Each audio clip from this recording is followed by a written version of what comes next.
My name is JayI. I'm from Brooklyn, New York, and I am a singer-songwriter.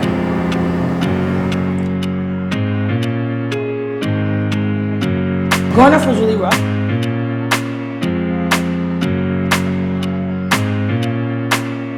My mom is bipolar, so I had kind of a rough childhood, and I grew up with my grandmother because she couldn't take care of us.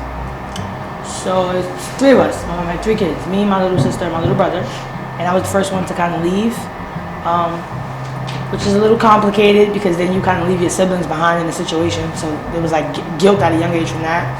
And then my grandma gave me, a lot more stability and a better life, so that was cool. Grew up in the church, kind of like my life was like a 360. You went from like a super lack of stability to being stable, comfortable, but I was always missing that emotional support, I guess, because my grandma wasn't my mom, she's still my grandmother, so she was just, as long as the roof over your head, clothes on your back, shoes on your feet, and food on the table, you're okay.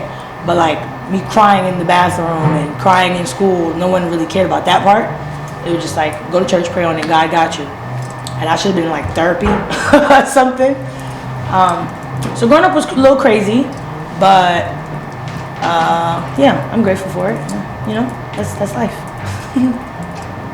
First memory of me singing, I would have to say, I was singing forever. Just singing songs that you know of, singing in the house. We used to watch Double Platinum a lot with Brandy and Diana Ross, so I would always sing like Have You Ever, and but the very first, like something I could really remember vividly, probably be church. What's that song?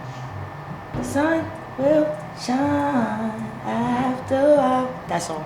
I love that song. That was like one of my first solos I got in church. I met Zari at Lawrence University in Wisconsin. It just so happens that we're both from Brooklyn, which I did not know. Well, he's technically from Haiti, so that doesn't count. We met in college. I was a sophomore. He was a freshman. He was a part of Posse, so he got like a full scholarship to college. Super smart kid, but he was very rude. When I first met him, I could not stand him. He got really drunk one night, and I was an RA, so I was resident life advisor, and I'm not supposed to throw parties, but I was throwing them. Sorry, don't tell nobody. And all of the kids kind of loved me, the campus loved me. And they brought this guy to my room from one of my parties, and I was like, who is that boy in the corner? He's super drunk, get him out of here. And he just thought it was a good idea to have to throw up, and then he like rushed to the bathroom, but I'm on the all-girls floor, so I followed him to the bathroom because I'm still an RA, and I'm like, do you need help? You need water? Oh my God, you're super drunk, like I don't want you to get in trouble. I don't want to, have to report you, because technically I'm supposed to like call security, but I don't want to do that to my, fellow chocolate man. So I just went to the bathroom and helped him out. And then he told me to shut up, I talk too much, while he's like in throw up. You get what I'm saying? Like you're vomiting and someone's helping you at the kindness of their heart when I could have called security on your ass. You know what I'm saying? But he told me to shut up, I talk too much. And I just remember going back in my dorm and being like, get this boy out of here. He's mad disrespectful. I don't like him. Ew. Right? So we had mutual friends because of his scholarship and whatever. So then the next day, I don't know who told him to apologize and who told him he was wrong and who, buttered him up. But I get a knock on my door and he's like, I want to say sorry. I was so rude to you last night. I think you're a really cute girl, blah, blah, blah. And I published a book at the time. So then he pretended to be interested. He was like, oh, can I take that book? Like, I want to read it. Like, I'll go home and read it. Come to find out after we got married, he never read it. Till this day, he never read it. But his apology worked, and then we became boyfriend and girlfriend the next day. 2 years later, we're married. Boom. We got married 2 years later. But the very next day, we were kind of like a thing. A thing. Yeah. All he had to do was apologize. So I went from like hating him to like being super in love. She's the best thing since cooked bread, which would be cornbread. She's 4 years old now. And my sister kind of forced her to be an Aries. She was supposed to be a Taurus. She was due April 27th, but she came April 14th because my sister was like, have a baby, have a baby, have a baby. So then I ended up going into labor early, and now she's an Aries, like my little sister. She's super smart, just a vibrant little girl. She takes after all of my good characteristics. She's smart, she's charismatic, she cares about people. She's just one of those kids that belongs in like a cartoon somewhere. She's like not real, like she's out of this world. Even in school, people don't understand how she's too nice, she's just too anything. You know, you don't really see kids like that anymore.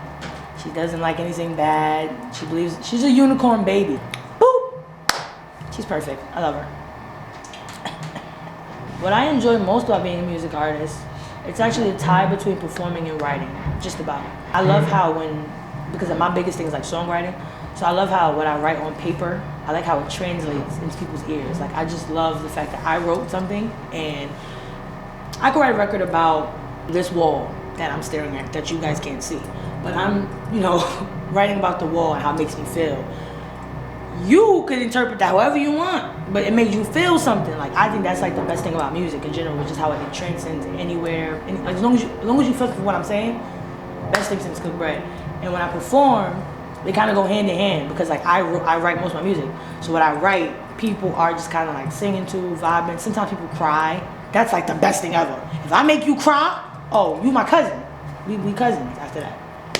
Worst thing about being a music artist, I would have to say the industry, I think. I think that would be probably something I hate about it. Or not even hate, but strongly dislike. It's just,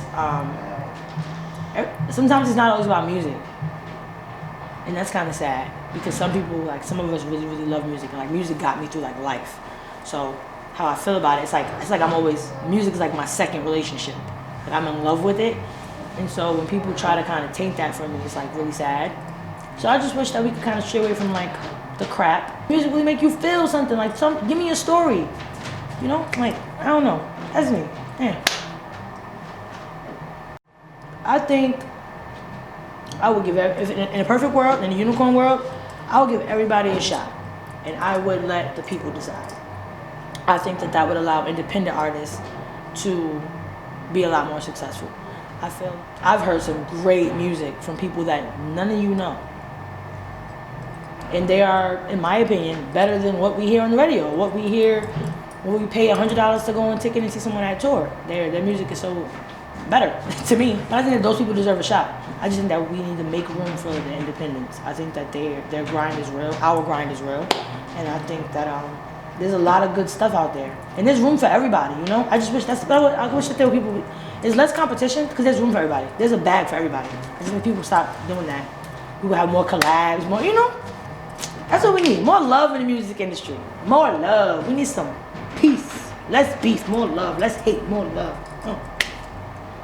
The music I typically create is called get in your bag music. I get in my bag and I get you in your bag. Everybody gets in their bag.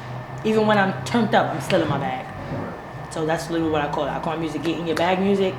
It's gonna make you cry, it's gonna make you laugh, it's gonna make you wanna dance, it's gonna make you feel something. If I make a song and you don't feel anything, I failed you.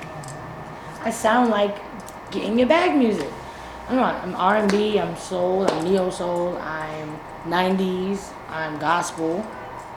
I'm pain, literally. Like it sounds like struggle. It sounds like triumph. It sounds like I have a story. That's what it sounds like. You can hear that. I love to sing like a really low register. I feel like that's my thing. And like I said, I write get in your bag music. So the only way to sound is like that. Very good question. My coworkers will tell you that they think I live a double life. They say I belong in a TV show like Hannah Montana because in the daytime I'm Miss Jessica, in the afternoon I'm Coach Jessica. I'm 24/7 mommy. I work in my daughter's school, which makes my life easier. So that's kind of how I balance that a little bit. It's hard, but it's possible. So I just make sure that I'm very honest with my family. Like my daughter knows what I do, and she loves it. My husband knows what I do. He's a big part of my entire, world. So probably holding the camera right now. But yeah, my family is super supportive, so that makes it a lot easier. But that's kind of how I balance it. I'm open. I tell them what I need from them. They tell me what they need from me. Definitely my career now kind of makes me cook a lot less. I tell you, that's the truth. I don't cook as much as I once did because I'm too busy. But we still eat though, so it's okay. But today was very crazy. We had an ice cream social, so I had to give every single student in the school ice cream because they had 100% attendance. My basketball players had a basketball game today, but I couldn't coach, so they were really sad about that. They think they're gonna lose because I'm not there, because I'm here doing this. They love me, I love them. That's how you balance it. That's it. I just ask for their support, and they give it to me. So Boom. Superhero. That is a great question that I really don't want to answer, but I'll answer it because you asked me to. The biggest problem I've ever had to overcome so far in my life would be fighting breast cancer. Which to this day I'm still struggling to talk about, but I'm going to give it a go. That was probably the worst thing that I've ever experienced in my life, and I've experienced some very traumatic things. I've been abused mentally, physically, emotionally, sexually. I have been homeless. I've had issues with depression, PTSD, all of that good stuff. I've been through a lot in my short 27 years of life, but nothing compares to chemotherapy, a bilateral mastectomy, not being able to be around your child for long periods of time because you're too sick. Yeah, I could talk about that and go in detail, but I feel it coming. That was the hardest thing I've ever had to go through in my life, was fighting stage 3 breast cancer. I was diagnosed March 11th of 2019, and by April, I was already stage 3. So, with or without early detection, it was like the scariest thing ever. Like, thinking you're going to die at 27 is terrifying. I was in the shower, and I felt a lump in my boob because my grandmother had breast cancer twice. So just naturally, me and all my cousins, we have a habit of just like, checking. We're big on that because we know it's in our family and one of us are bound to happen. I was just the unlucky one. Yay, me. And I was in the shower and I felt this thing that was kind of like clay that wasn't too hard yet. And I was like, Darren, that's my husband's name. What the hell is this? And he felt it and he was like, it's probably nothing, but we'll go ask grandma. Now, had he said it's probably nothing and we just let it go, I'd be dead. Just know that. That's facts. We said, let's ask grandma. So the next morning, I went to my grandmother. I showed her it. She's like, oh, we going to the emergency room. Like, that ain't it. Like, that way ain't going on. And her exact way she said it was, girl, what's wrong with you, girl? Like that. My grandma's real, So I went to the hospital. They sent me to my primary care physician. They set me up with the OBGYN, blah, blah, blah, blah. The OBGYN looked me in my face and told me, you're too young. This is not breast cancer. There's no way. Don't even worry about that. Don't even think that. So I was like, you're right. No, it ain't.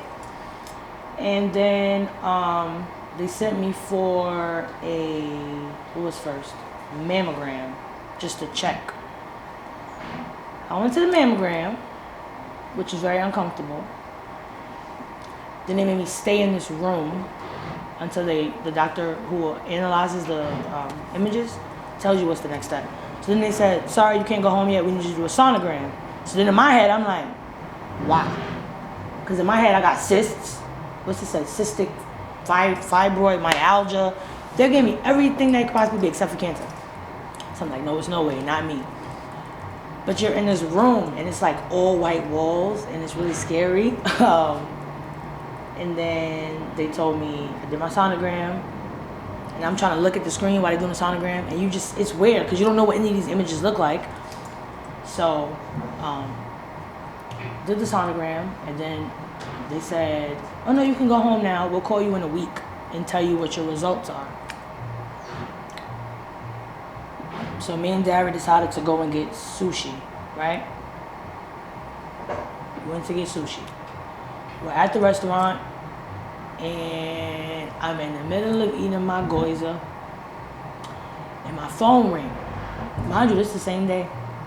But they said, you can come in a week. And they said, you gotta come in for a biopsy. Ooh, Jesus. Nope. Won't even do it. And then I was at the table, and Daddy was like, keep calm, we don't know what it is. We don't know what it is till we get the biopsy results back. Don't worry about it, no stress, blah, blah, blah. And he ordered a bottle of plum wine so I could calm down.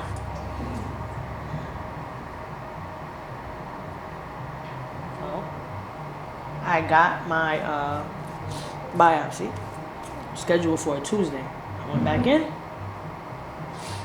I had to wait till Monday to get my results.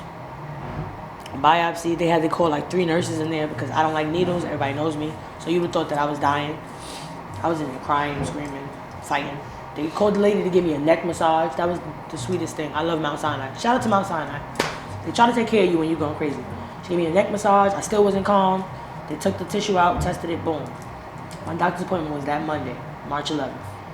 I went to the studio March 10th, and I recorded the song How to Care, because I said, just in case it comes back positive, that's going to be my song that I listen to when I feel like shit. I went to the doctor, and my doctor, Dr. Antoine, Haitian brother, boom, delivered the news horribly. He decided to say, looking at the paper, I called, my grandmother came with me. Worst move I made. I love you, Grandma. Worst move I made. Me and my grandma sitting in the room, and the doctor was just like, oh, this is bad, this is bad. This is bad, this is bad. And you sitting there just waiting for him to tell you what it is. I swear to God, this is new. I'm not making this up. And then he goes, I'm like, so what is it? He's like, no, this is bad, this is bad. Start bawling. No, you have to calm down, you have to calm down. But nobody told me nothing yet. Nobody told me nothing yet. So I'm freaking out. My grandma's like, Jessica, chill. Girl, gotta calm down, whatever. So now I got my grandmother and the doctor telling me to relax. Like I could possibly have cancer right now. I'm gonna relax. Whew. So then I said, but I want to know, do I got cancer? And he was like, yes, you have the cancer. Period. Lost it. I lost it. I died. I came back. I died 50 times. I was bawling. You couldn't stop me from crying. My grandma started screaming at me. Again, I love my grandmother, but she started screaming at me because she said, stress is what will kill you. So not only do you tell me I have breast cancer, but then you gotta force yourself to pretend that you're okay, because if you give in to feeling like how I feel right now, you're killing your own self. Because it's not, I feel like cancer doesn't kill you. Like, the being terrified kills you.